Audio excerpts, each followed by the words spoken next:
Olá, muito bom dia, meninas e meninos da Fraternidade Espírita Recanto de Paz. Sejam todas bem-vindas, todos muito bem-vindos. Nós estamos hoje no dia 28 de junho do ano de 2020 e eu faço questão de falar da data porque é uma live. Digo bom dia para quem está assistindo, porque agora são 9 horas e 4 minutos. A gente está iniciando com alguns minutinhos de atraso, mas bem justificados. Eu estava na rua resolvendo algumas questões aí com os nossos irmãos que moram na rua, levando alguns lanches, enfim. Mas chegamos, estamos aqui com o nosso amigo César Perry e o Valteno, que eu vou colocar na tela em alguns segundos. Já tem algumas pessoas aí conosco, a Ana Cristina, a Elizabeth Simon, a Eunice, mais algumas pessoas que não comentaram ainda, porque o nosso público agora está em 35 pessoas. Mas eu quero dizer também, para quem de repente está assistindo, porque a maior parte de quem está assistindo esse vídeo está assistindo depois da transmissão ao vivo, que acontece no dia 28, quero dizer também muito boa tarde ou muito boa noite, depende do horário que você estiver assistindo. Fica conosco, vai valer a pena. O nosso diálogo vai ser hoje uma entrevista. A gente tem como proposta fazer um diálogo de aproximadamente 1 hora. Talvez ele seja um pouquinho menor ou um pouquinho maior, porque não tem aqui um palestrante com conteúdo preparado e com controle do tempo. Não é? A gente também vai tratar das perguntas que vocês fizerem, por isso a gente pede, por favor, deixem as suas perguntas para que a gente possa propor aqui como reflexão para os nossos amigos entrevistados. E eu vou, a princípio, aqui, como o Valteno desligou a câmera dele por alguns instantes, eu coloco primeiro o César Perry. Já foi apresentado devidamente para este público que nos assiste na última live de quarta-feira passada, dia 28, mas apenas a título de reforço, e sobretudo porque esse vídeo vai alcançar algumas pessoas que não assistiram a nossa última live. César Perry é ex-presidente da Federação Espírita Brasileira, ex-presidente da USE, da União das Sociedades Espíritas do Estado de São Paulo. Hoje ele trabalha no CCP. Eu vou pedir para você falar o nome porque eu não anotei, querido. É um centro de pesquisa, cultura. Fala para gente. Centro de Cultura, Documentação e Pesquisa Espírita, né? Eduardo Carvalho Monteiro, no Planalto Paulista, em São Paulo. Perfeito. Eu esqueci, me perdoa a gafe. Enfim, e hoje é trabalhador de uma casa espírita também em São Paulo, fica na Vila Mariana, né? A Casa do Caminho. É isso? Essa eu me lembro. Inclusive, faço questão de, assim que abrir, visitar. A gente está também aqui com o Valteno, mas antes de pôr o Valteno, eu vou pedir para o César Perry dar o bom dia dele para vocês. Já tem um pessoal nos assistindo.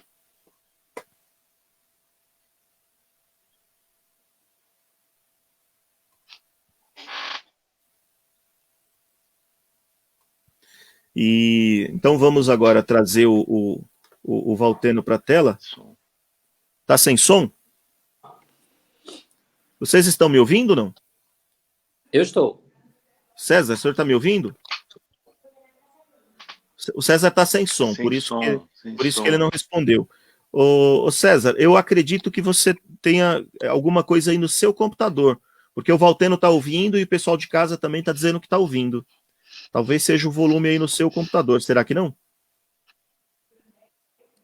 Ele deve retornar, provavelmente o computador dele está com alguma necessidade de ajuste lá, e ele já retorna. O Valteno, nosso amigo aqui de São Bernardo, carioca, né, Valteno? É carioca mesmo ou morou lá por muito tempo?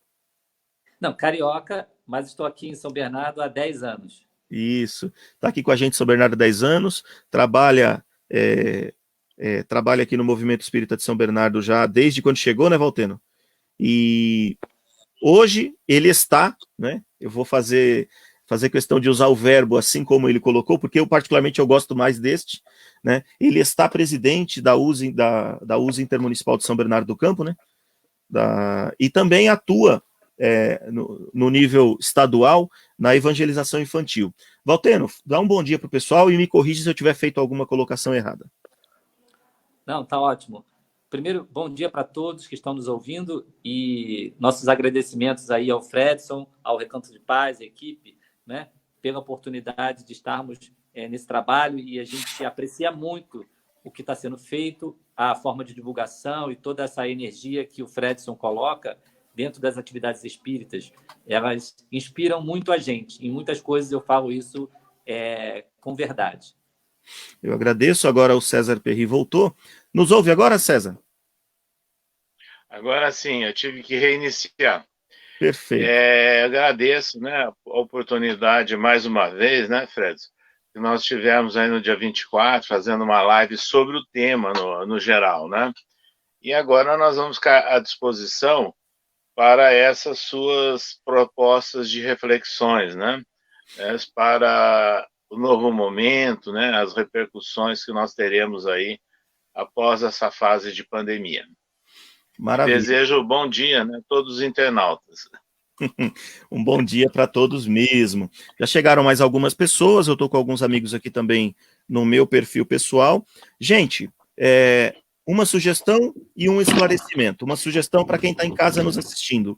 Se você acredita que é relevante para os seus amigos, para suas amigas, saberem daquilo que a gente vai conversar aqui, clica no compartilhar, cria uma sala de vídeo, compartilha com seus amigos para que eles também possam ouvir, agora ou depois. A gente vai falar hoje, e aí que vem o esclarecimento. A gente vai falar hoje sobre o pós-pandemia.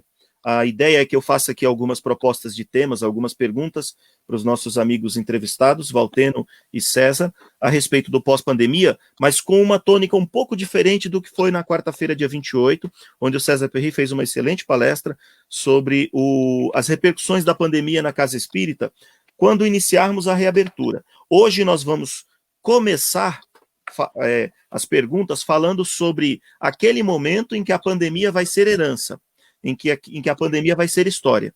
Então vamos imaginar, por exemplo, que 70%, 80% da população já foi vacinada, nós já não estamos mais sofrendo com a doença em si, propriamente falando, já passamos por ela há 1, 2, 3 anos, não sei. Então vamos fazer uma projeção de pensamento para esse momento. A ideia é pensar no pós-pandemia mesmo. A pandemia já passou, a pandemia já acabou, vamos dizer assim, nessa nossa hipótese. E agora nós estamos dentro do movimento espírita, dentro de uma nova realidade, dentro de aquilo que os especialistas estão chamando de um novo normal. Qual vai ser esse novo normal para a doutrina espírita?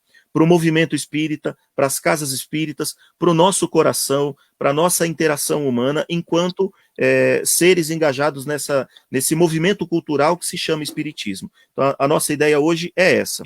Eu gostaria primeiro, antes de fazer a primeira pergunta, ouvir de vocês se vocês queriam colocar alguma coisa, fazer algum tipo de comentário aí de uns 5, 10 minutos a respeito disso que nós estamos nos propondo a fazer hoje, ou se eu devo já começar das perguntas. O que vocês acham, meus queridos? Eu acho que você poderia, né? Você já fez uma introdução. Eu acho que você poderia começar já fazendo as perguntas, né? Mesmo porque esse assunto tem sido muito ventilado, né, pela mídia, né? Sim. Pode ser para você, Valteno? Pode ser. Bom, eu tenho a vantagem aqui de já ter ouvido a palestra do César Perry, eu gostei muito da abordagem que ele trouxe, mas sobre vários aspectos, né? Mas a gente... esse tema é complexo, porque você pode ver sobre uma ótica das preocupações futuras, né? E pode ver também sobre a ótica do que a gente tem já de conquista que vai ser realizada. Mas o que eu avalio hoje, pensando em espiritismo, pensando no centro espírita, é que entende-se um momento de mais ansiedade agora, né? Um momento em que os sentimentos de desânimo, de preocupações, eles vão se avolumando nas criaturas. Então, há um momento em que a gente tem que tratar isso, né? Você está falando de depois que nós já achamos a cura para a coisa. Isso. E desse caminho até lá, muitas coisas vão ter acontecido no sentido desse sofrimento que as pessoas estão vivendo. Eu acho que se nós estivermos nos mobilizando nessa transição, e aí eu falo de espiritismo, né, de centro espírita, para poder atender essas pessoas, criando mecanismos, né, de solidariedade, até de forma virtual mesmo, para fazer esse atendimento, eu acho que nós vamos ter criado uma nova forma de atendimento, né, e serviço à comunidade. Né? Estou falando em termos espirituais. Nós vemos também, para a sociedade como um todo, que o uso da tecnologia, de maneiras que a gente não tinha imaginado, ele também propaga e acelera coisas. Vou falar de movimento espírita. Por exemplo, eu acho que aí o César Perry tem muito mais experiência do que eu para falar, mas ele vai poder complementar alguma coisa. Quando a gente fala das reuniões de conselho de administração, de conselho deliberativo estadual, onde tinha uma frequência geralmente menor por conta da distância das cidades, então a gente consegue hoje, através das ferramentas, né, unir e ouvir as opiniões de várias partes do Estado para poder fazer a unificação funcionar. Por exemplo, né, isso não é uma coisa que vai acabar depois da pandemia. Acho que depois nós vamos ter uma utilização melhor. Não estou falando, e aí você já tem umas outras questões que você vai entrar, Fredson, mas eu não estou falando hoje de acabar com os encontros presenciais. Não, eles são muito importantes. Mas eu estou falando de um mix, uma mistura dos dois mundos, né? Do que a gente viveu na pandemia em termos de família mais próxima, de melhor qualidade de relacionamento, em alguns casos, né? Dentro do lar, de melhor convivência, de melhor aproveitamento disso com a família, também vai melhorar em termos sociais, não só de espiritismo. Bom, enfim, o tema é tão amplo que eu até acho que vou me perder se eu falar muito. É isso que eu tenho de contribuição no momento. Tá bom, foi muito, muito valiosa e a gente vai acabar sim passando por isso, né? Eu preparei algumas perguntas, eu desejo que os internautas, que vocês, amigos que estão em casa, também proponham algumas perguntas, fiquem muito à vontade para isso e se estiver em sintonia com o tema, a gente vai colocando na tela, tá bom? Para que a gente possa refletir. Primeira pergunta, Livro dos Espíritos, né? Mais especificamente na pergunta 739, diz para a gente, e aí eu coloco as minhas palavras, que os flagelos destruidores, eles sempre trazem algum tipo de benefício, não é? Algum tipo de avanço do ponto de vista social, do ponto de vista estrutural. Tá aqui colocado com outras palavras, mas eu traduzo com as minhas para que a gente possa conversar. E a resposta que os espíritos dão a respeito disso é que, frequentemente, aqui são ipsis literis, frequentemente são percebidos apenas pelas gerações futuras, não é? Então, a primeira pergunta, a gente pode considerar flagelos destruidores, a pandemia dentro dos flagelos destruidores, já que o Kardec coloca a peste como um dos flagelos destruidores, e, se sim, será que a gente vai conseguir começar a aproveitar os benefícios desta pandemia ainda nesta geração? Pode começar, César, por favor. Fred, essa questão ela é bastante delicada e ela tem a nuance de melhorias ou de progressos materiais e morais e espirituais. Eu diria que são duas coisas muito distintas e que acontecem em tempos diferentes. Então, eu vou dar um exemplo. Quando terminou a Segunda Guerra Mundial, que foi um grande flagelo para a humanidade, dizia-se que o mundo teria mais paz e que, inclusive, foi fundada, né, a Organização das Nações Unidas, inicialmente com outro nome, depois com o nome conhecido. Então, o que aconteceu após a Segunda Guerra Mundial? Um vertiginoso progresso material em todos os sentidos, tecnologia, na ciência, né, um grande salto. E há países, né, que deram um grande salto econômico, se tornaram potências mundiais, né, em função do desenvolvimento da indústria armamentícia. Então, e mais as pessoas imaginavam que tão logo não teríamos guerra. Veja bem, o aspecto material aconteceu exatamente assim. Depois, o aspecto espiritual, moral, né, que tem a ver com o relacionamento entre pessoas, entre países, não mudou muito, não.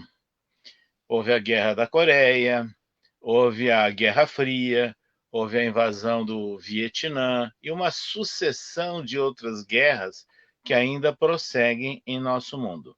Então, essa é da relação material e da relação espiritual, elas acontecem em tempos diferentes.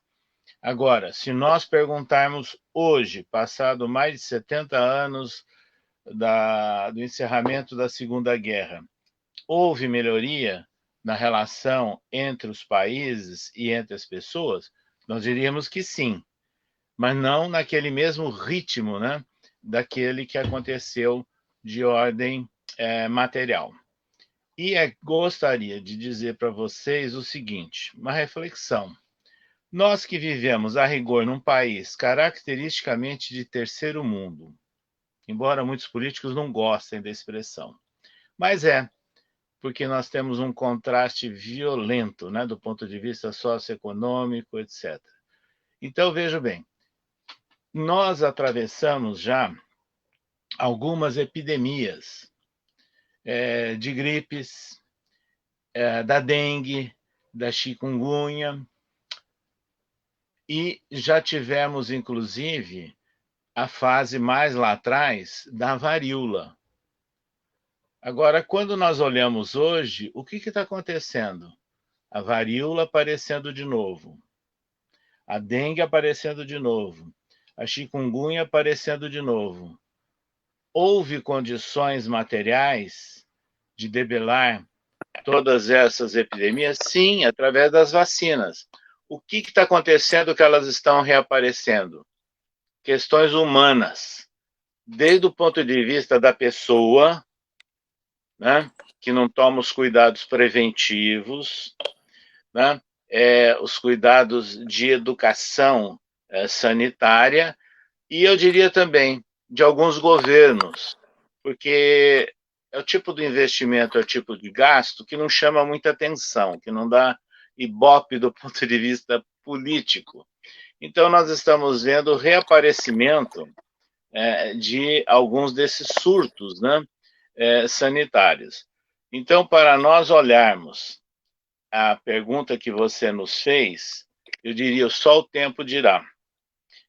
Porque nós temos que fazer uma diferença dos dois tempos, o material e o moral e o espiritual. O material, desculpe-me a sinceridade, só será resolvido quando a maior porcentagem da população estiver vacinada. Então, nós estamos falando provavelmente para o final do ano de 2021 para o ano de 2022. Não é? Então, aí sim, nós vamos ter uma maior proteção do ponto de vista material, porque o vírus não vai desaparecer. Ele vai estar presente e vai ter mutações. Então, o que vai precisar ocorrer? Educação do povo, conscientização sanitária e, ao mesmo tempo, sabendo que quando ele se protege, ele está protegendo o próximo, então é uma proteção coletiva. Agora, aí sim, nós vamos ter algumas consequências positivas, a hora que tudo isso estiver internalizado no seio da maior parte da população. Agora, com relação a outras questões que podem levar ao progresso, que podem levar ao desenvolvimento após esse flagelo que nós estamos atravessando, é evidente, não é?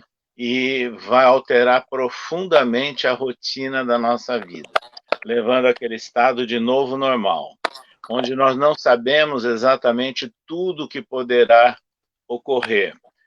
Mas, veja bem, nós vamos entrar numa profunda crise econômica. Nós não entramos nela, não. Mas nós vamos entrar provavelmente no fim do ano e no ano que vem, e mais 2022.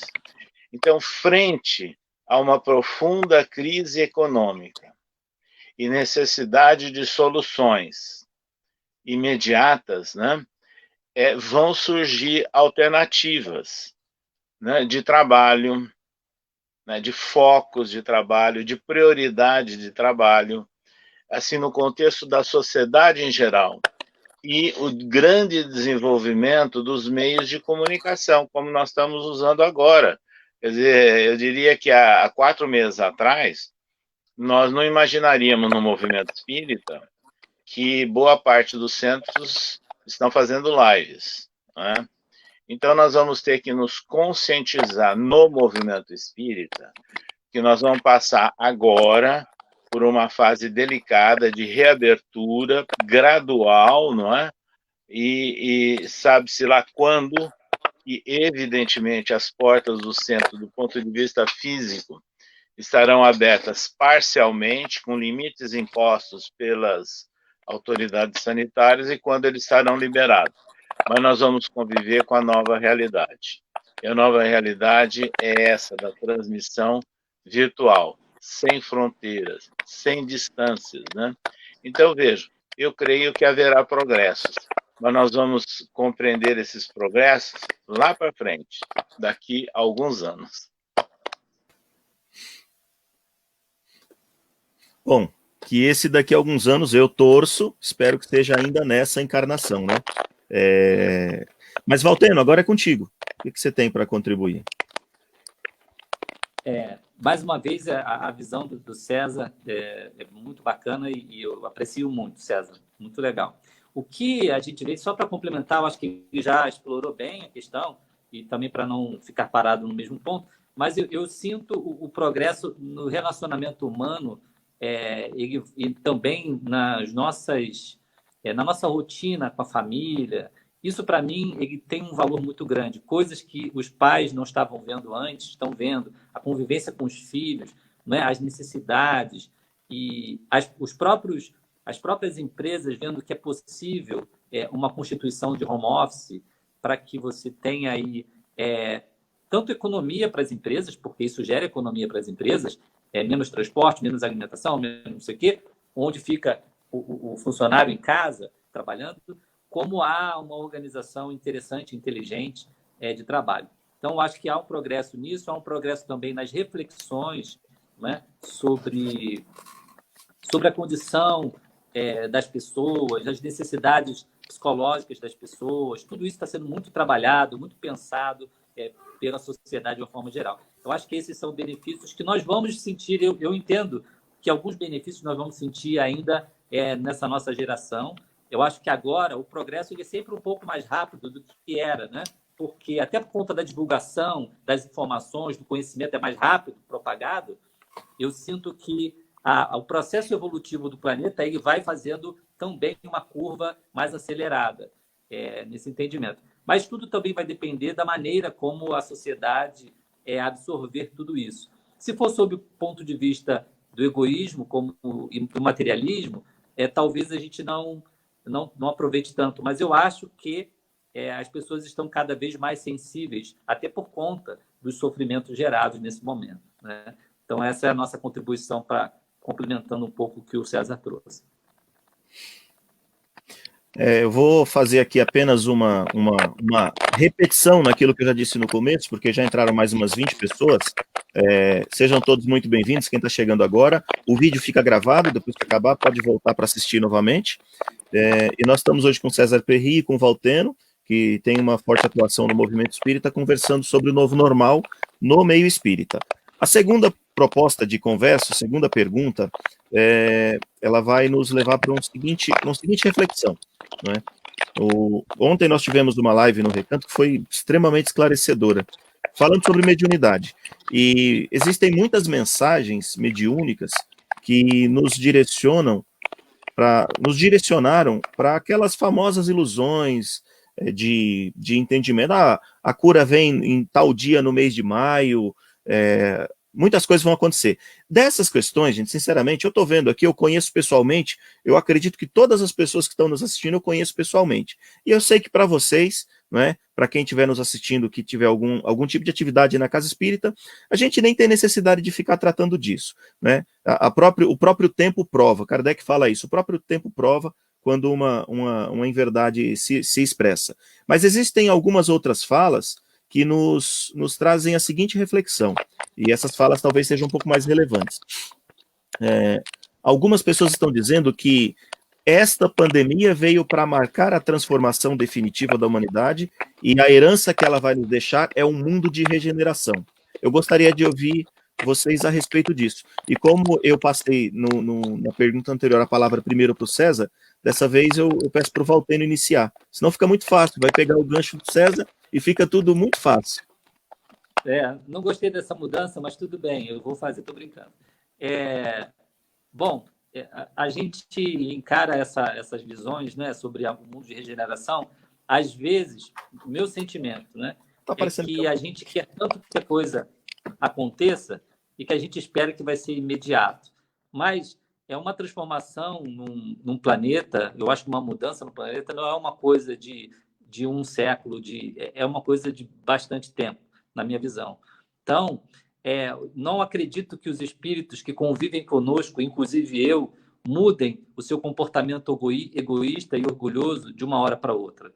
Então, são muitas experiências, eu acho, que ainda aguardam a gente. Então, essa pandemia, ela é um ponto dentro de um processo longo, né? Longo, quando a gente conta com um olhar materialista, né? Mas bem curtinho no olhar espiritual.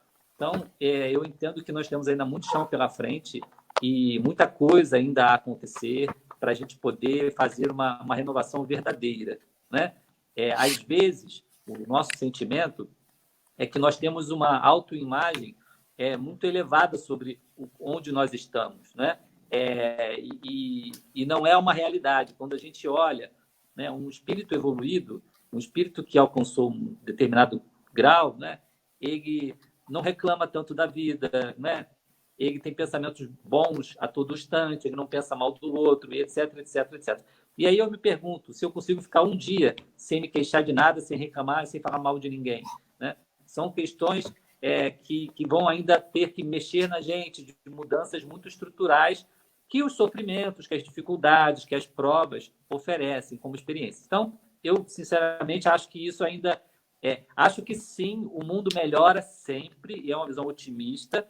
A pandemia vai ajudar em alguns processos, mas não é uma virada de chave para o mundo de regeneração. Eu não creio nisso.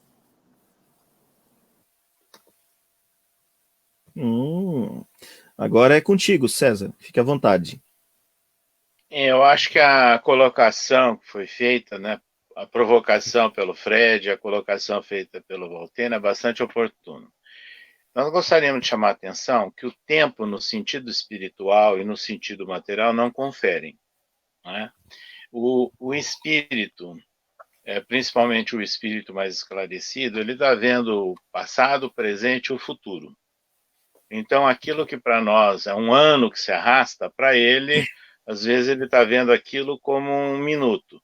Então, há algumas dificuldades de precisão de linguagem, inclusive. Nós não podemos esquecer disso.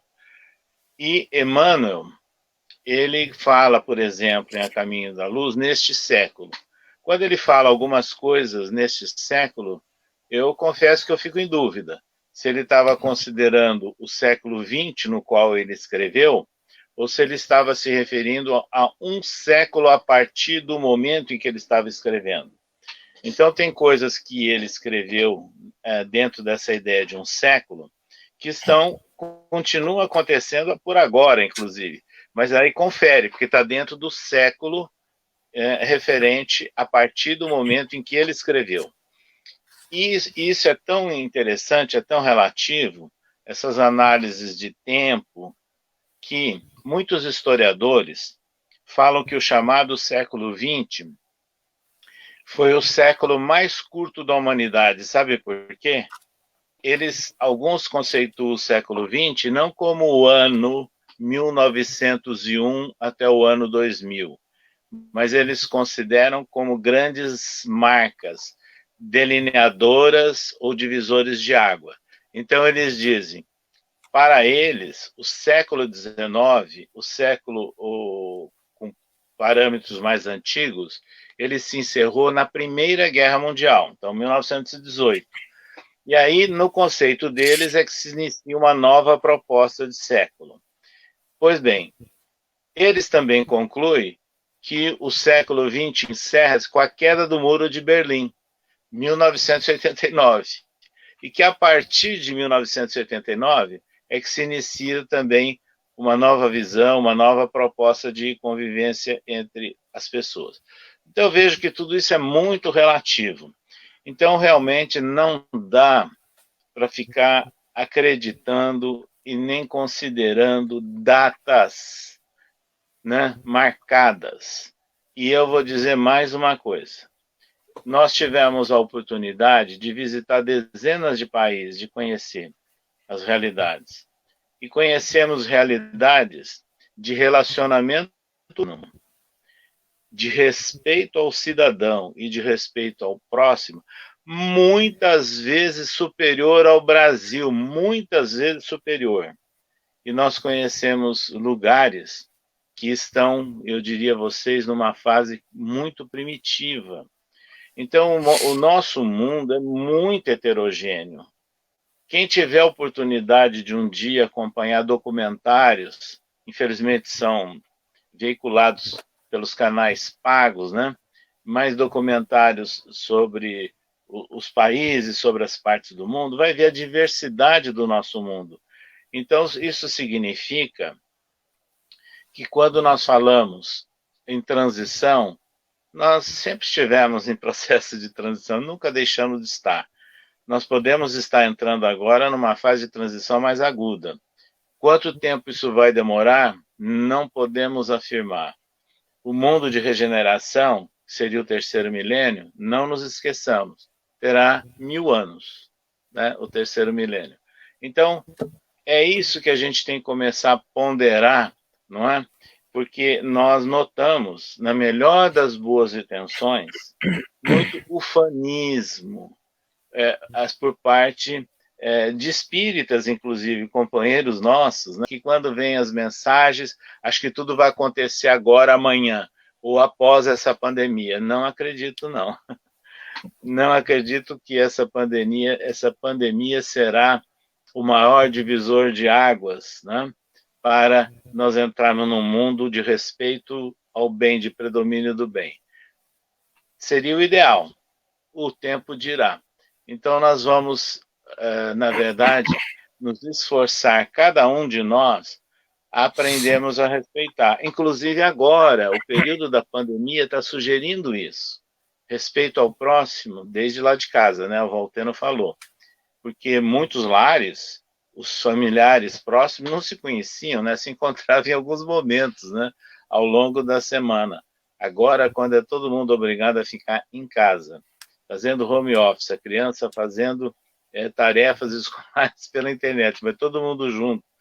Quer dizer, é uma nova situação, né, de reconhecimento da própria família.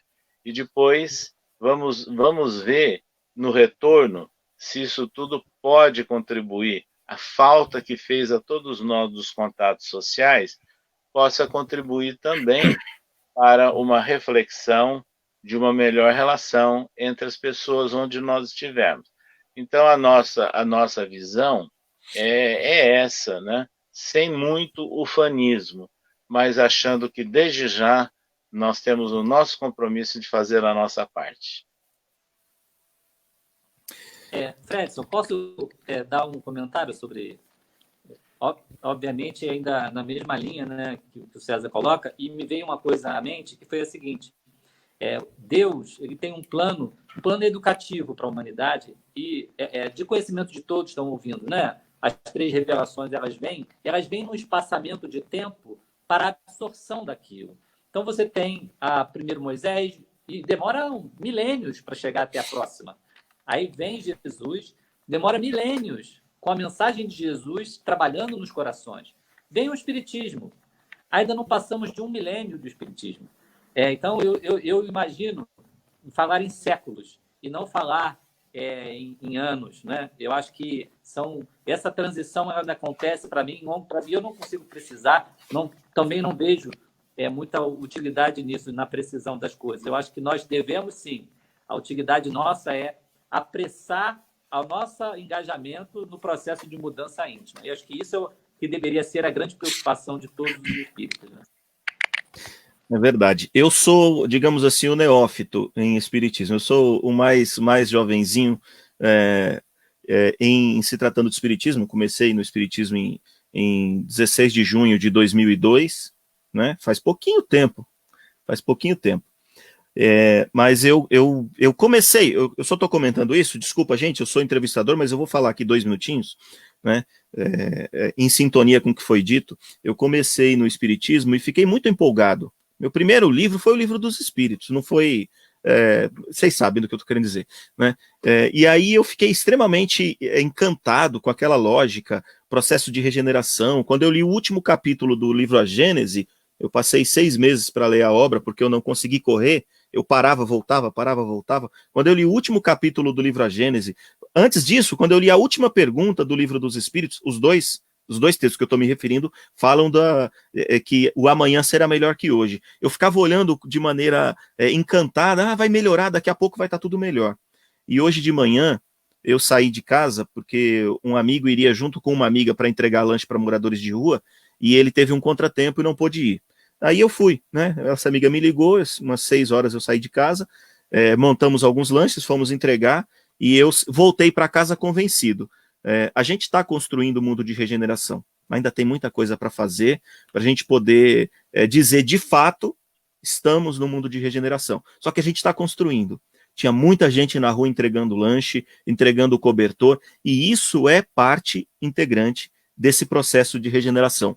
A gente está decolando, a gente não está no ar ainda, mas eu acredito, se vocês me permitem, a gente está decolando. Né? Deixa eu passar para a próxima pergunta, que aqui eu já me emociono e aí eu perco a voz, eu vou ter que pedir para o Valteno continuar fazendo as perguntas, porque ele já sabe quais são. Mas vamos lá. A gente, como já foi comentado por ambos os entrevistadores, os amigos que aqui estão, a gente está entrando num novo momento do Espiritismo. O Espiritismo até então estava na internet, presente de maneira marcante, mas apenas com as pessoas mais conhecidas, né? Os palestrantes extremamente renomados, viajantes e coisa e tal. Hoje, o Espiritismo está presente a partir das casas espíritas. Porque as casas espíritas sentiram, eu estou falando aqui para dirigentes, eu estou falando aqui para o dirigente do Amor e Caridade, né? Dirigente de cursos do Maria Amélia está aqui, e de outras casas. Né? Vamos nos ater aqui à pergunta. As casas espíritas começaram a falar para o seu público através das ondas de internet. As pessoas que estão em casa, não podendo ir para as casas espíritas, estão se habituando. Não que isso seja o melhor dos mundos, como disse o Valteno, a gente vai voltar. Eu preciso de abraço, eu sou viciado em abraço. Ainda bem que na minha casa eu não estou sozinho, senão eu estava perdido. Mas as casas espíritas vão voltar a ter sua frequência normal. Só que a gente está se habituando também, em acréscimo, a consumir. Eu coloco esse consumir entre aspas no seu aspecto positivo. Consumir espiritismo pela tela do computador, pela tela do celular. Né? Agora, por exemplo, tem 31 pessoas pela tela do celular e 4 pelo computador. Né? A gente está começando a fazer isso. Quando pandemia for história, o que vocês acreditam que isso vai mudar no que diz respeito à divulgação da doutrina espírita? Eu vou deixá-la bem aberta e vocês fiquem à vontade. Dessa vez, o César inicia. Fred, realmente, aí tem um marco, né, divisório e que vai acontecer. Nós estávamos nos centros espíritas, todos nós, vejam bem, idealistas, na melhor das boas intenções, mas centrados, né, em determinadas reuniões ou tipos de reuniões do centro espírita, acostumados a ver os dirigentes ou os médiuns. E há até lugares, né, que há uma certa dependência, vamos assim dizer, né, dos médiuns e dos dirigentes. De repente, isso foi transitoriamente bloqueado, né, pelo isolamento social. E, por outro lado, um outro cenário é que havia uma certa centralização em alguns expositores do movimento espírita brasileiro. Se nós pegarmos a relação dos últimos congressos espíritas, realizados em várias partes do Brasil, nós vamos ver que são os mesmos expositores. Por quê? Eu sei por quê. E é triste eu dizer essa realidade. Porque são chamados os expositores que rendem inscrições, que chamam a atenção e melhora o nível de inscrição. Mas por que tanta preocupação com inscrição? Porque tem gastos? Natural, não existe almoço de graça. Mas, será que nós não podemos rever essa situação toda? Então, essa vai ser uma consequência que nós vamos ter que analisar. Quando nós estávamos na presidência da Federação Brasileira, foi planejado e executado o 4º Congresso Espírita Brasileiro, que pela primeira vez na história foi um congresso descentralizado. Ele foi realizado simultaneamente, quer dizer, nos mesmos dias, com os mesmos temas, em 4 regiões do Brasil, 4 capitais. Por que isso? Para facilitar a presença das pessoas da região. E com isso, criou-se um espaço para se valorizar expositores das regiões também. Então, nós vivemos isso e julgamos que foi uma experiência produtiva e interessante. Então, agora nós temos que repensar tudo isso. Vejam bem, nós podemos pela internet, pelas lives e várias formas das redes sociais, temos acesso a vários expositores, desde aquele do Centro Espírita, que nós temos que valorizar. Não nos esqueçamos, o Centro Espírita é a base do movimento. É ali que acontece o movimento espírita, é no Centro Espírita. Então, nós temos que nos acostumar com essas figuras, com esses colaboradores do centro, e os expositores convidados, nós podemos também disponibilizá-los pela internet, para aqueles que aceitarem, obviamente. Então, com isso, nós podemos dizer, nós podemos usar uma palavra aí carimbada, democratizar, ampliar a possibilidade de acesso, de contato com um maior número de expositores do Brasil através da internet. E, com isso, nós, sem dúvida nenhuma, poderemos reduzir custos. Não quer dizer que nós vamos eliminar congressos e seminários. Não, nós não vamos eliminar, mas nós podemos talvez revê-los, né, e executá-los de uma forma mais objetiva, com prioridades mais definidas e com menos gastos para que gerem necessidade de taxas de inscrições menores. Porque lembremos, nós vamos entrar numa crise financeira, econômico-financeira. Significa que nós vamos ter que nos preocupar com a sustentação dos centros espíritas, das instituições assistenciais, e aí nós vamos ver a prioridade, né, de realização de eventos e o nível, né, de custos de cada um desses eventos. Mas o importante de tudo isso, eu diria, é a ampliação da circulação, da propagação da mensagem, e que é possível através da internet. Então, aí vem uma outra variedade. Quer dizer, nós aqui estamos acostumados a falar para adulto. E falar para jovem é a mesma linguagem? De forma nenhuma, né? Vejam aí os exemplos dos youtubers do momento. Então, será necessário que os jovens espíritas, né, também usem os canais para, na linguagem deles, se comunicarem com o grupo de jovens. Então, nós estamos aí imaginando que nós vamos viver uma nova realidade em termos de propagação e de difusão da mensagem espírita. E é por isso que eu digo, não é reunião à distância, é reunião sem distância. Não é o centro de porta fechada. As portas agora estão mais abertas ainda, né? Porque qualquer pessoa, espírito ou não simpatizante, pode acessar. É assim que nós estamos vendo a possibilidade aí de algumas repercussões que eu considero positivas para o movimento espírita. Valteno vai abrir o microfone dele, porque ele deixou lá desligado. Antes de passar para o Valteno, né, eu quero comentar o seguinte: o César sabiamente, foi para a segunda dimensão da questão, que é a questão dos congressos. Então, se vocês me permitem, e aí eu já direciono a fala do Valteno para isso, para depois retomar a questão da nossa maior intimidade com tecnologia, existe um manual de eventos da Unicamp que diz o seguinte: congresso, reunião ou encontro de entidades de classe ou associações para a apresentação de conferências. Conferências ou seminários. Conferências ou seminários são a reunião de grupos de estudo que centralizam o debate, né, nas duas está assim, debate, de assuntos expostos pelos participantes. Então, eu acredito que até o nome que a gente utiliza quando a gente faz um congresso e põe 3 pessoas para falar, e que não são representantes, por exemplo, de alguma entidade, talvez não se aplique, segundo pelo menos essa definição.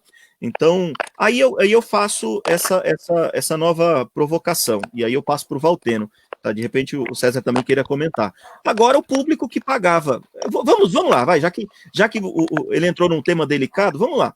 O público que pagava R$1.000 para ir assistir um congresso espírita, tô percebendo que dá para assistir de casa, com um custo ou zero para quem está em casa, ou menor, não sei.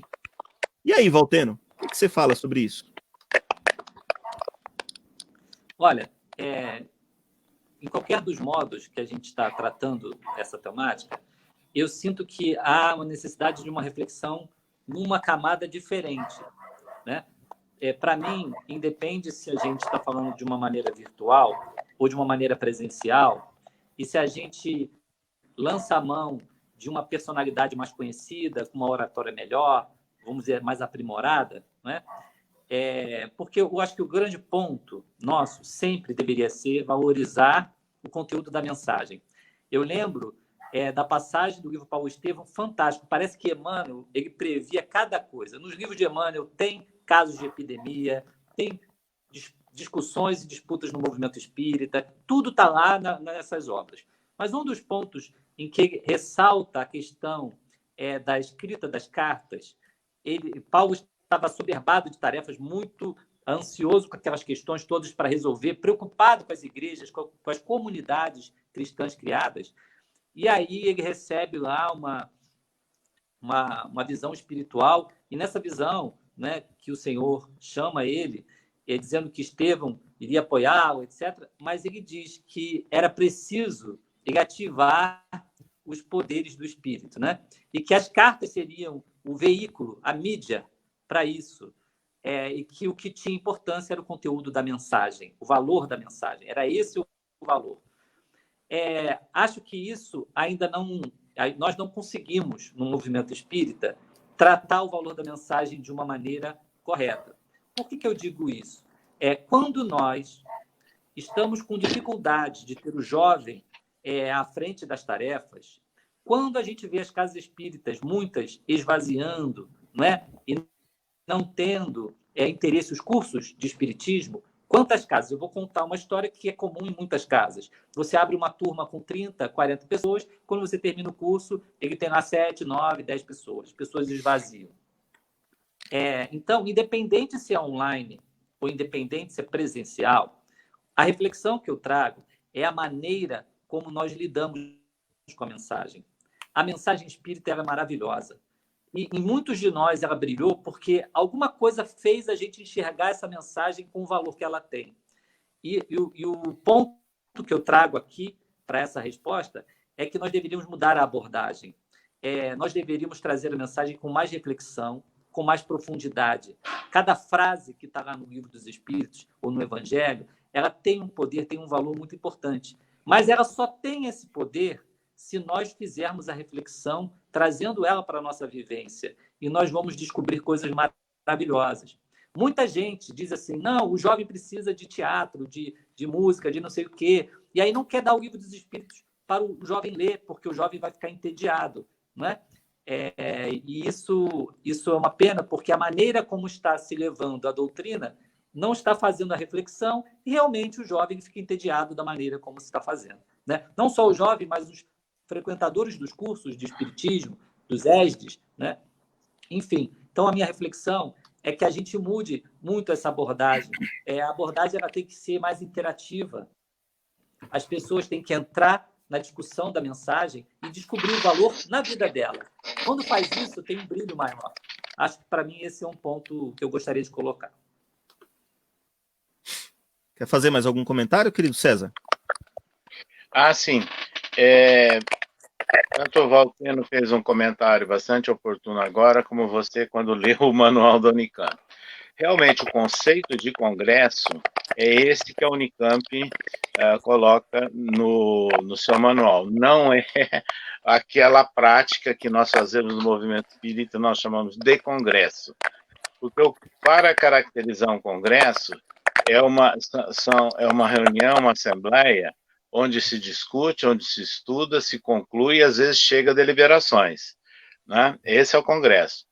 E no estado de São Paulo, por exemplo, caracteristicamente, aconteceram 2 congressos apenas assim. Foi o primeiro Congresso Brasileiro de Unificação Espírita, promovido pela USE em outubro do ano de 1948. Mas antes disso, o primeiro Congresso Espírita do Estado de São Paulo, em 47, quando foi fundada a USE. E nos 2 foram discutidos temas do movimento espírita, do centro espírita, e que geraram recomendações e conclusões. Então, é isso que está faltando, é aquela participação que o Valteno falou, uma interatividade, né, nos congressos. E é possível nós montarmos. Nós podemos até deixar uma palestra magistral, vamos assim dizer, ou para abertura ou para encerramento do Congresso. Mas o miolo, né, ele tem que ser mais doutrinário, mais prático, de maneira que quando o dirigente vai a um Congresso, ele vai discutir os problemas que ele está vivendo no centro espírita e vai levar contribuições, subsídios quando ele voltar. É exatamente isso que está fazendo falta em nossos dias, porque os congressos proliferaram, são iguais, com os mesmos expositores, né? E eu diria, não acrescentam quase nada de contribuição para o dirigente que viaja e frequenta esses congressos. Então, é uma hora que nós estamos realmente precisando rever isso. E aí o congresso ele pode ter uma etapa, uma parte presencial, que é importante, que é necessária, mas também à distância. Eu vou dar uma vivência recente que nós tivemos. Nós coordenamos no Centro de Cultura, Documentação e Pesquisa Espírita, né, o CCDPE de São Paulo, reuniões de estudos sobre Evangelho. E nós começamos exatamente na primeira semana de março o estudo do Evangelho segundo o Espiritismo. Nós estávamos com 20 pessoas presentes ali na abertura, na primeira semana de março. Depois, em função do isolamento, nós o transformamos em virtual e fazemos no mesmo horário pela internet. Sabe quantas pessoas participam? 15. Então, veja, a perda foi mínima. Agora, o que é mais importante que eu tenho notado, aumentou a interatividade, a participação. Pode ser que alguns perderam aquela timidez, né, de frente a frente, fazer uma argumentação, fazer uma pergunta, e pela internet ficou mais fácil. Então, isso tem sido tão positivo que alguns falam, mas depois, quando tudo voltar, talvez a gente tenha que manter as 2 formas. Eu também concordo, sem dúvida. Então, serão novas realidades que nós vamos viver. É verdade. Eu vou fazer aqui. O Edson Refundini fez uma pergunta e eu perdi ela, porque eu estou acompanhando aqui por uma ferramenta que eu só consigo ver os últimos 10 comentários. Mas o último do Edson Refundini. Então, Edson, se você quiser refazer a pergunta que você fez anteriormente, falando a respeito do assunto, faça, porque eu não consigo ver, desculpa. Mas ele fez um comentário agora, dizendo assim, Fredson, cadê o dar de graça ou que de graça receber? Qual a visão daqueles que têm interesses financeiros ou de propagação pessoal? Sobre isso, eu acho que o assunto congresso, a gente já... Vamos dizer assim, né, se a gente fosse fazer um congresso sobre congresso, a gente falaria muito mais sobre congresso. Mas eu queria colocar só uma experiência pessoal, um diálogo que eu tive com um congressista, em que Ele estava lá convidando para um congresso, custava X, eu não tinha recursos, como eu não tenho hoje, para pagar pelo valor que estavam pedindo, e era um congresso com uma temática espírita. E aí eu mandei uma mensagem, porque eu tinha lá o contato do congressista, eu acho que ele me bloqueou por conta do diálogo, mas eu perguntei para ele, como que eu faço para assistir? Eu queria que você me ajudasse a solucionar um problema. Você me ajuda? Eu não vou falar o nome dele, porque eu acho que o Brasil inteiro conhece, até fora do Brasil. Mas aí ele disse que sim. Não, pode falar, Fredson, o que você precisa? Eu falei, eu gostaria de assistir a sua palestra que vai ser apresentada no Congresso X. E aí ele falou, então, precisa ir lá, né? Eu falei, mas eu não tenho dinheiro para pagar, como é que eu faço? Mas é que tem o aluguel do espaço, é que tem o almoço que vai ser oferecido, tem o coffee break, a gente tem uma porção de gastos ali que você vai poder utilizar. Eu falei, tudo bem, mas eu só quero o conteúdo espírita, eu não tenho dinheiro para o resto. Como é que eu faço para assistir? Tem algum jeito? Eu posso ficar em pé, não tem? Se o problema é a cadeira, eu fico em pé encostado na coluna. Bom, eu tô colocando. Foi exatamente isso que aconteceu, tá, gente? Eu não tô contextualizando, não. Eu pus exatamente dessa forma. E ele falou: infelizmente não sou eu que organizo, mas a imagem na capa é sua. Desculpa. Tem alguma coisa aí que não está de acordo com aquilo que eu, nesse pouco tempo de espiritismo, aprendi. Tem algum jeito de eu absorver o conteúdo espírita que vai ser ministrado e que você recebeu e as outras pessoas receberam de graça, sem que eu tenha que pagar por ele? A partir daí a conversa interrompeu, eu tentei mandar mais mensagens, acho que eu fui bloqueado, mas é isso. Foi eu que fechei o microfone do Valteno? Acho que não, foi você, Valteno. Se vocês quiserem, pois aí eu passo para a próxima dimensão dos assuntos. Eu estou só colocando, eu não ia falar disso, eu só estou colocando, porque a pergunta do Edson Refundini, né, eu vou colocar só para vocês verem aqui, ó, tem uma pergunta dele, e o dar de graça aquilo que de graça recebeu, né? Só por isso que eu estou trazendo aqui para a gente falar mais um pouquinho sobre isso, e depois eu passo para a próxima dimensão. Fredson, eu tive uma experiência em um período do meu trabalho espírita, onde todos os eventos que a gente participava eram gratuitos. Era um almoço de 2 dias para jovens, 200 pessoas no encontro, tudo gratuito, tudo, 100%. Mas era uma experiência numa região específica, numa localidade, e não era uma coisa que a gente conseguiu transmitir. As casas em que a gente atuava, né, naquele momento, elas conseguiam se manter, o movimento espírita se mantinha. Não era fácil, não tinha assim, sobrando dinheiro, não. Mas existia uma questão importante. O espírita lá, ele tinha uma reflexão interessante sobre o papel dele, de contribuir, né? Nós não precisávamos fazer trocas. Você compra uma peça no bazar que você ganha um dinheiro. Você compra um rifa aqui que você tem não sei o que lá. Você ajudava de uma maneira normal.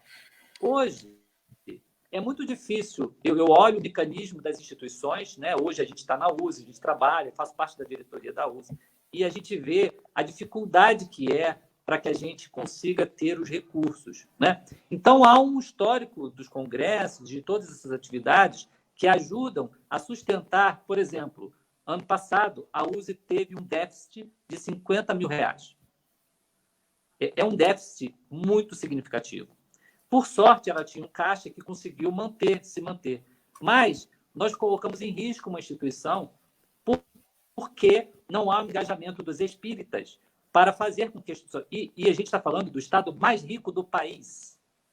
Não acredito que os espíritas não tenham dinheiro para contribuir.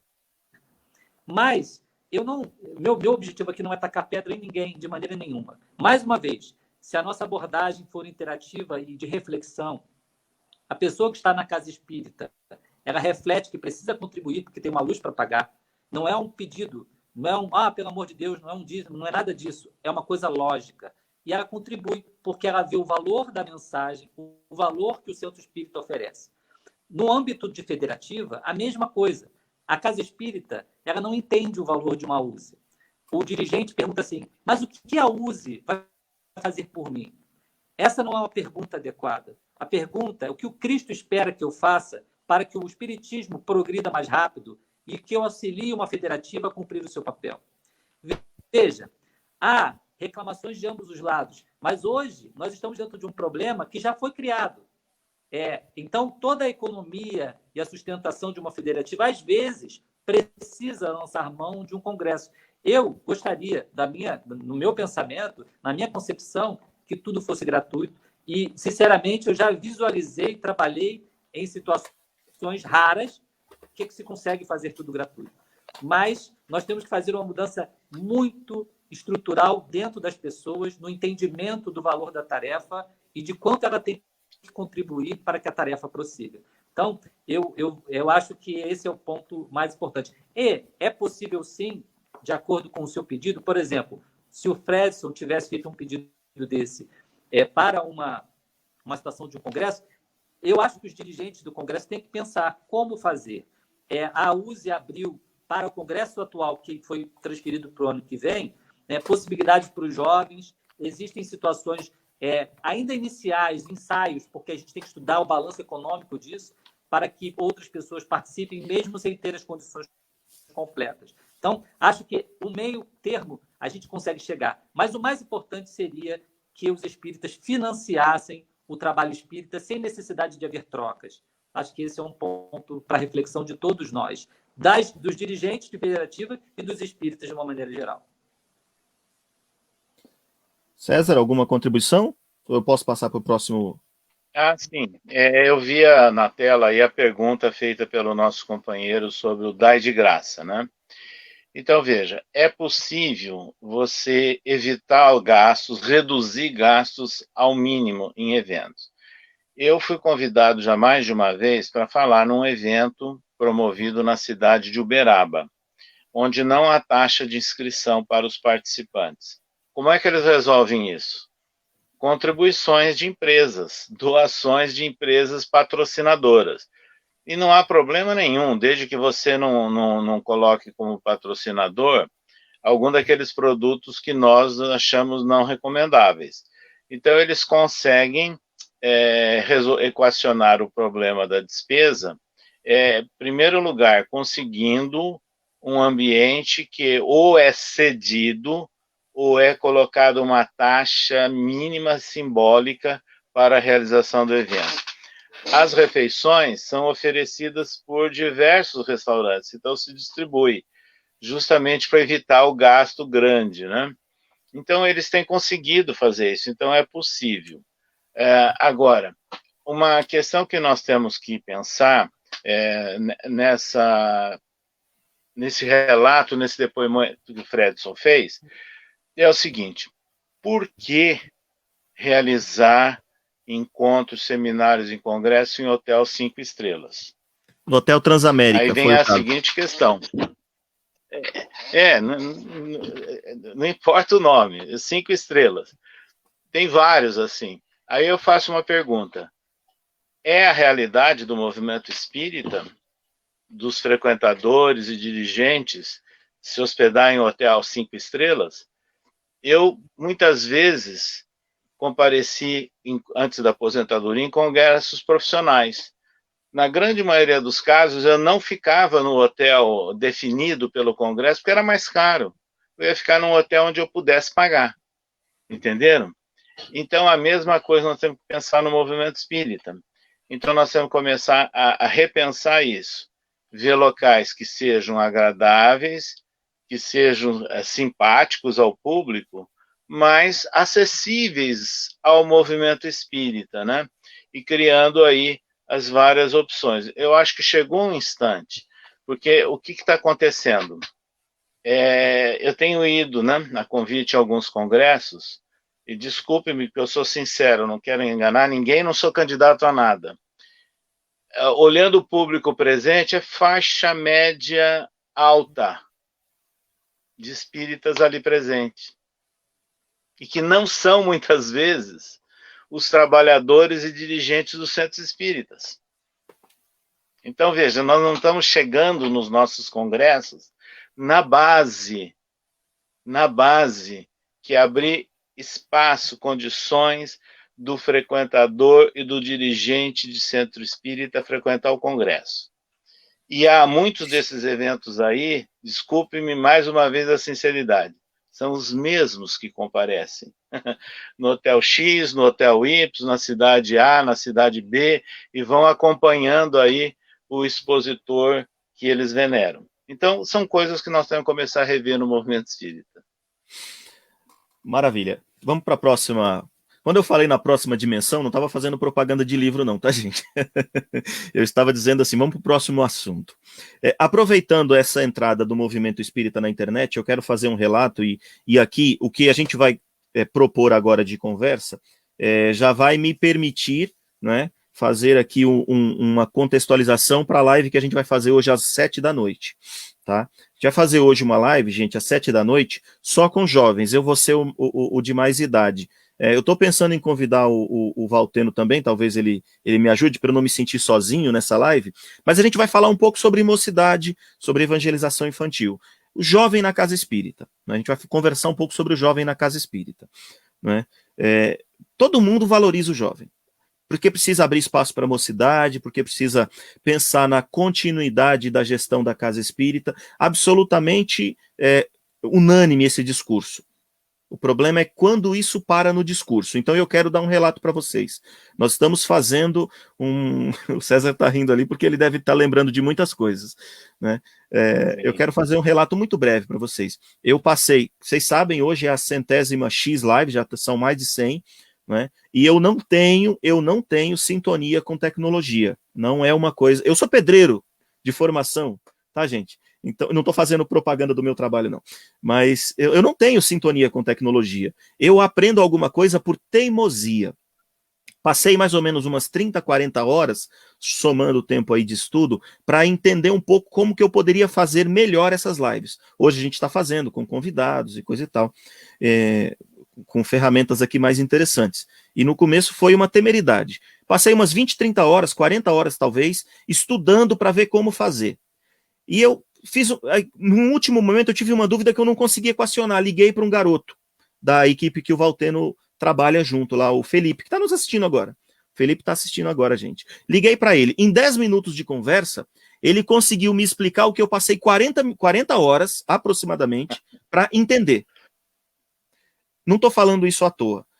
A Casa Espírita resolveu ir para a internet, vai ficar na internet ocupando ali um espaço depois que passar a pandemia, não é? Vai, eu penso que sim. Agora tem um detalhe. E nós que não temos afinidade com a tecnologia, como que nós vamos fazer para desenvolver isso daí? Se tivesse ligado para o Felipe no começo, teria começado melhor. Será que a Casa Espírita não está sendo mais uma vez convidada por Jesus a fazer com que venham a mim, não só as criancinhas, mas os pré-adolescentes, os adolescentes? E, gente, eu não estou fazendo essa pergunta, César e Valteno, não é? Sobre abrir um espaço de 20 metros quadrados, 30 metros quadrados, de colocar algumas cadeiras e de falar para o jovem, tá aqui a chave. Não é isso. Eu estou falando assim, quando é que a gente vai começar a chamar o jovem para a mesa? Para a mesa de reunião. Quando é que a gente vai começar a colocar um jovem na diretoria da Casa Espírita, na tribuna, vou mais longe, lá no congresso, não é? Lá na frente para falar? Quando será que a gente vai conseguir fazer isso? Quem quer começar a falar sobre isso aí? De vocês dois, fiquem à vontade. Pode começar, Valteno.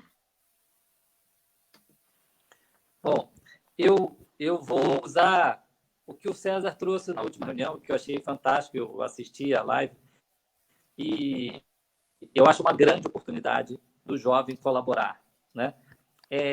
Esse aspecto, essa questão, eu vou deixar essa parte para o César falar, porque é ele que trouxe esse tema e eu achei muito interessante.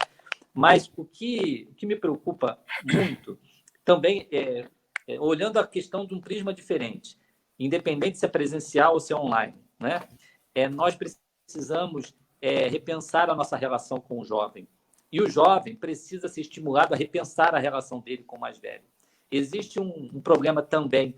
É claro que a dificuldade dos dirigentes, às vezes, em aceitar o jovem, isso existe, mas é fato também que, muitas vezes, o jovem se coloca numa posição de vítima, dentro de o centro espírita nunca me dá a oportunidade, nunca não sei o quê. Isso são queixas recorrentes. Eu acho que a gente precisa ser mais positivo nas nossas posições em relação ao trabalho do Cristo, né?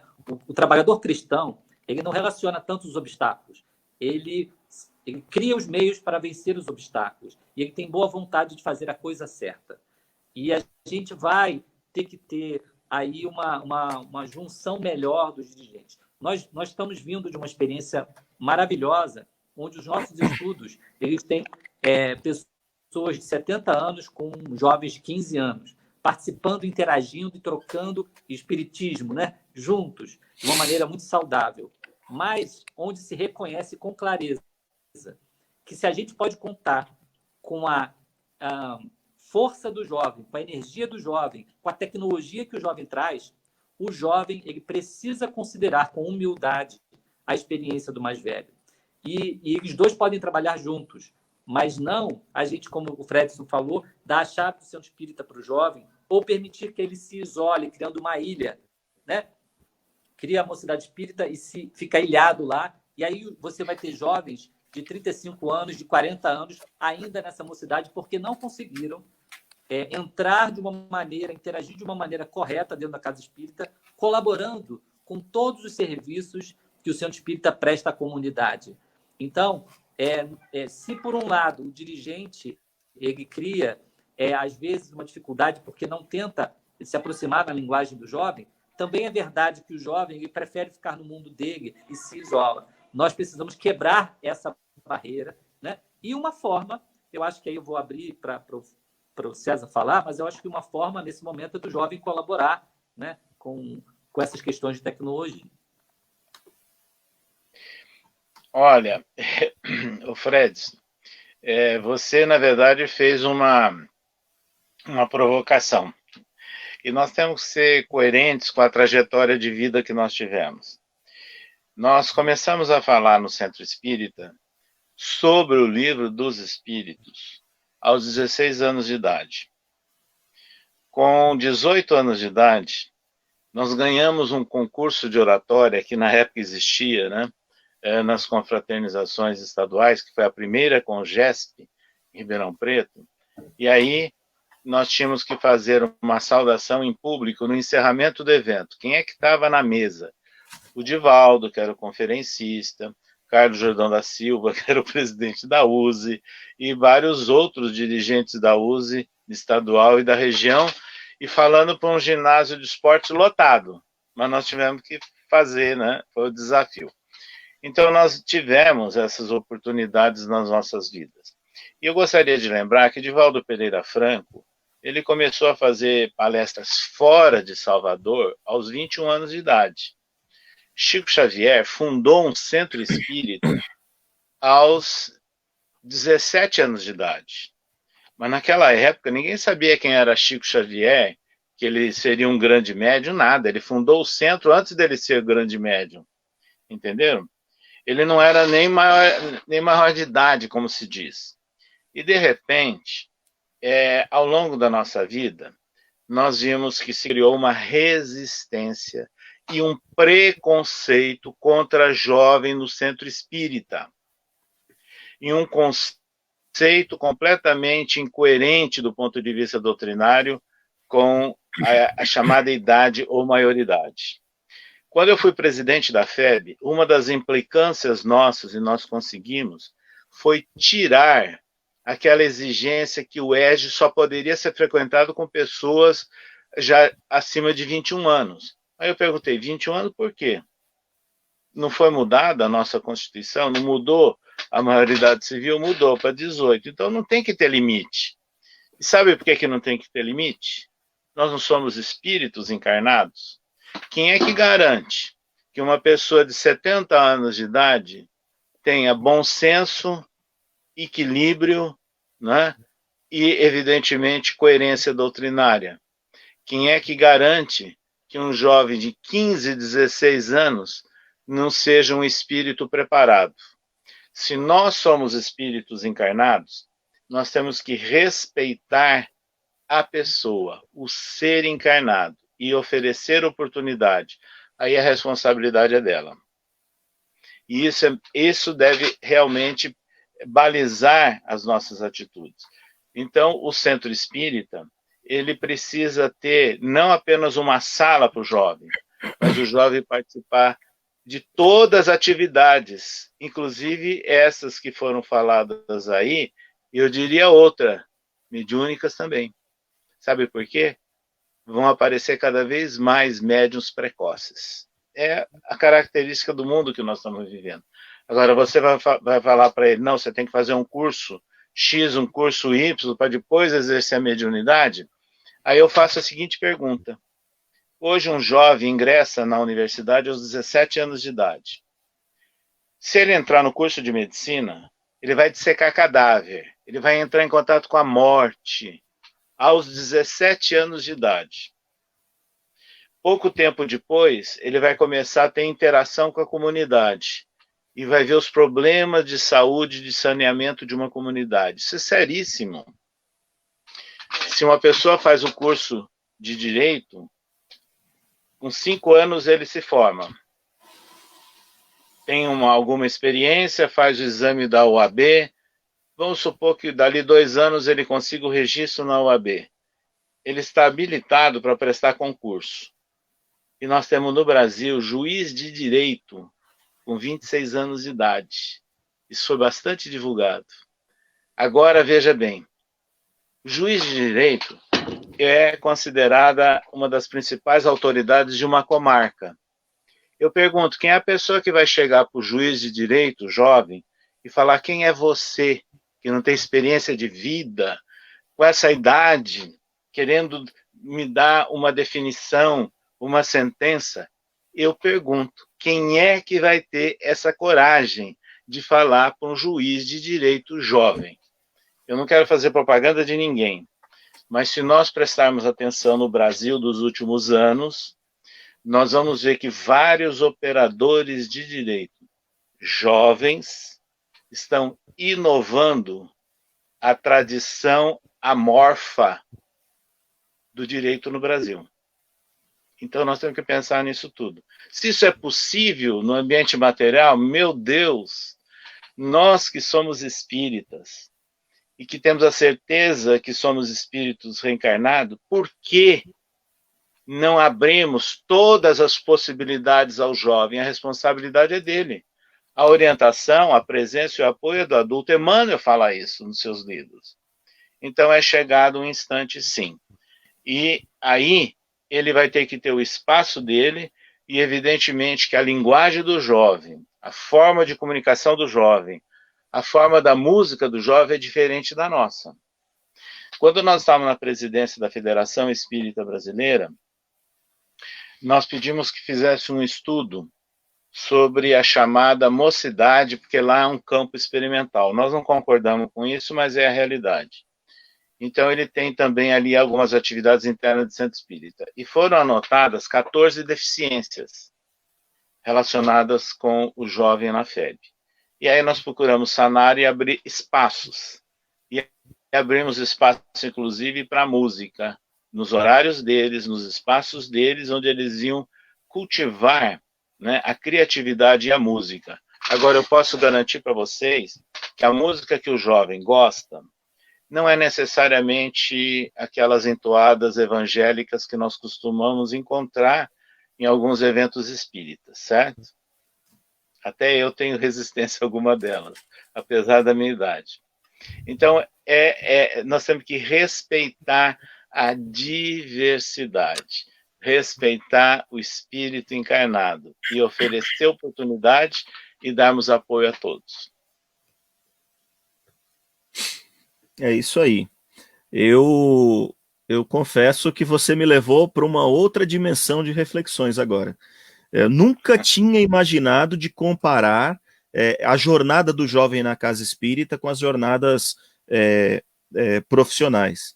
E você me levou agora, eu tive uma elocubração. Falar uma palavra bonita agora para valorizar o encontro, né? O pessoal pagou caro para estar aqui. Eu tive uma elocubração mental aqui que me levou ao sétimo céu. Mas que bom ouvir, foi muito interessante. A gente poderia passar horas, afinal já faz 1h20 que nós estamos reunidos. Eu imagino que para muitas pessoas, isso, como para mim, passou que eu nem percebi.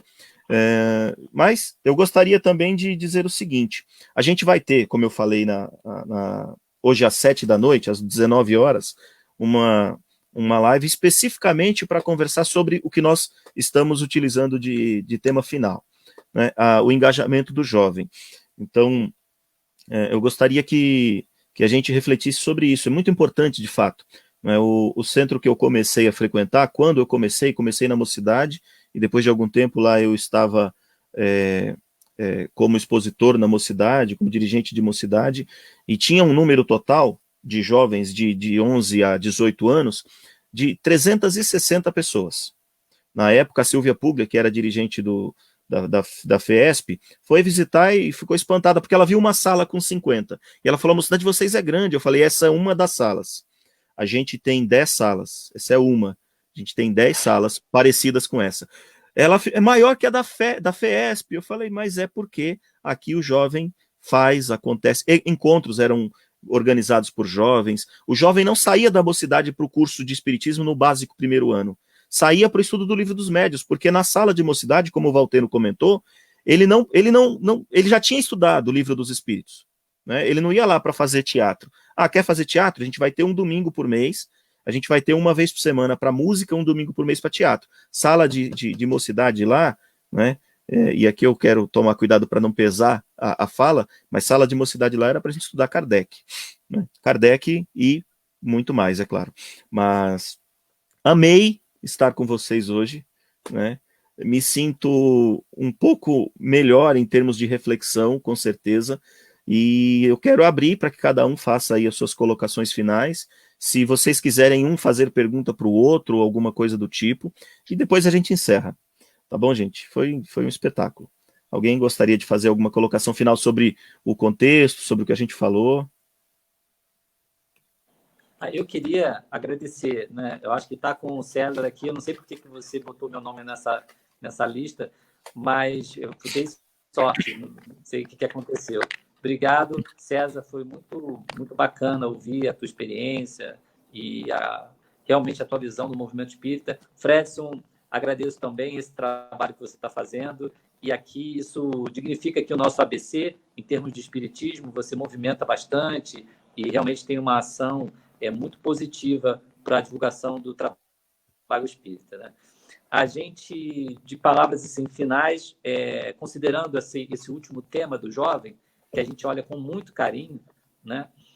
Eu acho que é uma preocupação nossa para o futuro do espiritismo, porque você vê as casas espíritas cada vez mais com a faixa etária mais elevada. A média de idade dos evangelizadores é na faixa de 45 anos. Tá? Apenas, nós fizemos uma visita, né, a muitas cidades em São Paulo, através da Departamento de Infância da USE, e nós temos, da entrevista que nós fizemos com mais de 500 pessoas que responderam a pergunta, né, nós temos uma faixa etária de evangelizadores abaixo de 25 anos de apenas 6%. E como o César comentou, ele começou cedo no trabalho, e da onde a gente também começou o trabalho, começamos antes dos 25, com certeza, e agora nós não temos mais.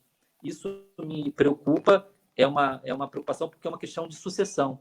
Assim como as empresas, e eu não quero comparar o espiritismo a uma empresa, né? Não é esse o ponto, mas assim como as empresas se preocupam no processo sucessório, é uma questão de racionalidade que nós, dirigentes, lideranças do movimento espírita, nos preocupemos. Quem vai continuar? Né? E como nós estamos trabalhando a base? Nós consideramos hoje o trabalho com a criança e com o jovem o trabalho mais importante, mas quando você vê isso na pauta dos interesses dos dirigentes espíritas, nem sempre é o que aparece na lista da pauta, né? E às vezes tem um espacinho pequeno para você falar das ações que são de engajamento do jovem no trabalho. Enfim, eu sinto que isso está mudando. Nós temos muitos temas hoje falando sobre a evasão do jovem. Eu acho que é uma reflexão que nós devemos colocar como primeiro ponto de prioridade mesmo no movimento espírita, para que a gente faça uma mudança desse cenário. Né? Temos muitos outros César Perris aí no movimento, esperando para ser despertados, e eu acho que o nosso papel hoje é ajudar a despertar esse jovem que veio para ser um trabalhador, uma liderança importante no movimento. Fica uma mensagem nossa de esperança, e nós acreditamos, e nós trabalhamos muito nisso. Hoje, as reuniões da USE de São Bernardo, se tem 30 pessoas, pelo menos 10, um terço, é de jovens abaixo de 25 anos, que são a equipe que o Fredson conhece, né? Essa mesma equipe, ela trabalha no Departamento de Infância da USE São Paulo, a mesma equipe trabalha no TI da USE e na comunicação, quer dizer, é uma equipe que se desdobra e engajada porque despertou nela valores importantes para o trabalho. E a gente acredita que muitos jovens podem ser despertados e vão fazer a diferença para o nosso movimento, né? Então, é a mensagem de esperança que a gente tem, que é possível, sim, trazer o jovem para o trabalho de uma maneira séria, de uma maneira responsável. E, mais uma vez, os agradecimentos, viu, César e Fred, por estarmos juntos aqui, viu? Eu não me sinto à altura desse trabalho, a gente aqui deu a nossa contribuição singela. César? Para nós foi muito oportuno esse encontro, né, de estarmos participando de um bate-papo com o Valteno, com a coordenação do Fredson, e nos dirigindo aí a todo o ABC. E que foram tocados realmente temas sensíveis, que nos preocupam bastante, e que nós temos, sem dúvida nenhuma, que refletir na intimidade dos nossos centros espíritas, para começarmos a preparar o centro para o amanhã, para o futuro. Eu escuto muitas vezes um comentário interessante, né? Quando nós vamos fazer uma palestra num centro espírita, quando a gente olha assim do palco, de um local mais elevado, parece que nevou no centro espírita. Você só vê cabelo branco. Ai, ai. Cadê o jovem? Por que o jovem não está lá? Não é? Então, são essas questões que nós temos que começar a ver. Agora, eu não sou fã do mercado financeiro, deixar bem claro isso. Não sou fã. Tenho muitas resistências. Mas quem é que trabalha, que opera no mercado financeiro? Você sabe quem? Faixa etária de jovens. De jovens. Esses dias, eu assisti uma live de comemoração de 80 anos do grande músico, pianista e maestro João Carlos Martins. E ele fez uma apresentação dele, porque a vida dele, ele tem se dedicado nos últimos anos como maestro, agora voltou a ser pianista, sabe como? Formando orquestras juvenis e infantis por todo o estado de São Paulo, com apoio de uma empresa, e para o Brasil, com apoio de uma outra empresa. Então, ele está investindo no jovem, criando a cultura musical. E na live dele, quem que ele convidou para estar presencialmente ali?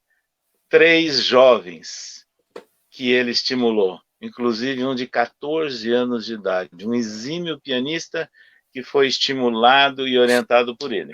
Então, vejam, é isso que nós vamos começar a pensar e rever no movimento espírita para a valorização de todas as faixas etárias. Eu estou falando do jovem, mas a gente tem que pensar no nosso futuro também, né? Porque o conceito de terceira idade vai se aumentando cada vez mais, né, com o aumento da expectativa de vida. Então, todos nós temos que ter espaço e oportunidade no centro espírita do futuro. Era isso que nós gostaríamos de deixar registrado, né, nessa oportunidade. Maravilha. Eu peço a Valteno e a César que aguardem um pouquinho, a gente vai encerrar, né? Ou então a gente pode se comunicar também depois via WhatsApp, se vocês tiverem outros compromissos, não tem problema. Eu vou encerrar colocando uma música de uma banda aqui de São Bernardo do Campo. Essa banda, infelizmente, não está mais ativa, chama-se Simplesmente Almas, e composições todas deles, as composições todas de um jovem, né, de 20 e poucos anos. Acho que com 30 anos ele já estava com a banda montada, viajou São Paulo inteiro, foi tocada fora, e é uma música com uma tonalidade melódica diferente, né? Talvez não agrade quem está acostumado com Chopin, com Mozart, mas não deixa de ser boa música, porque é feita por quem conhece tecnicamente, teoricamente de música, mas é uma música com uma levada um pouco diferente. Só que eu reafirmo o convite, venham conosco aqui na página às 7 da noite, às 19 horas, para participar de uma outra live sobre este tema final, que é a presença do jovem na Casa Espírita. E eu quero registrar os nossos agradecimentos a César Perry por ter cedido o tempo conosco, 1h30, um tempo valioso, ao Valteno também, agradecer e com um certo pesar, né? Com um certo pesar, que a Júlia Neso não pôde participar, mas foi por um desencontro de agenda, infelizmente ela teve um contratempo e não pôde ficar conosco. Pediram socorro dela em última hora, e como aqui nós já estávamos com 2 confirmados, eu disse para ela ficar tranquila, porque a gente iria marcar com ela para um outro dia. E Valteno, você foi convidado porque eu queria muito encerrar o nosso bate-papo valorizando a presença do jovem. E sinceramente, não é? Agora eu sei, por exemplo, que o César também sempre valorizou, mas até então, até ouvir o César comentando sobre as ações aí no decorrer do seu trabalho como gestor espírita, eu só tinha, assim, sem querer jogar confete, tá, gente? Não é isso, mas eu via na figura do Valteno alguém que tem essa preocupação. Não é? Além de ter todos os requisitos para participar de uma live, ainda que a gente não falasse de jovem, a modéstia ficou clara aqui para a gente, mas, sobretudo, eu sei que você tem essa atuação, essa preocupação, podia estar fazendo 300 palestras por ano, mas está cuidando da evangelização infantil. Ele tem um trabalho, Valteno tem um trabalho de formação de evangelizadores, de capacitação. Formação, não sei se é o nome certo, se você quiser me corrija, mas no auxílio para que os evangelizadores infantis tenham cada vez mais preparo para tratar de espiritismo com a garotadinha, e isso nos deixa motivados a continuar, né? Eu tenho uma saudade de mocidade, gente, eu comecei lá e tenho uma saudade, não posso falar isso muito, senão vão ficar me convidando para ir falar para a mocidade.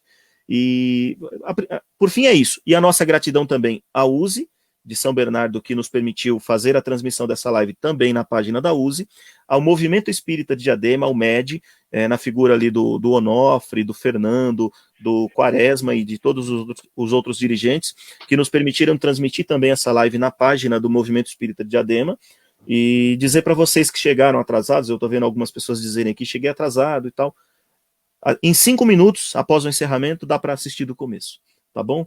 Que Jesus esteja presente, que a gente possa nortear a nossa vida com uma frase que eu gosto bastante, que a nossa vontade seja a vontade de fazer a vontade do Cristo, né? Que a gente se sintonize com essa vontade do Cristo, para que a vontade do Cristo seja expressa nas nossas ações. Somos falhos, temos ainda muito a aprender, mas precisamos trazer João e Tiago, né, 14, 16 anos para perto, precisamos trazer Pedro também, com 50 anos para perto. Jesus montou um time de notáveis pelo progresso, mas mesclou, como disse o César Perry no final. Muito obrigado a vocês, muito obrigado a quem esteve conosco até agora, e vamos encerrando ouvindo Simplesmente Almas, na música Nunca Vou Desistir de Mim, composição do Luiz Henrique Pérez Paganotti.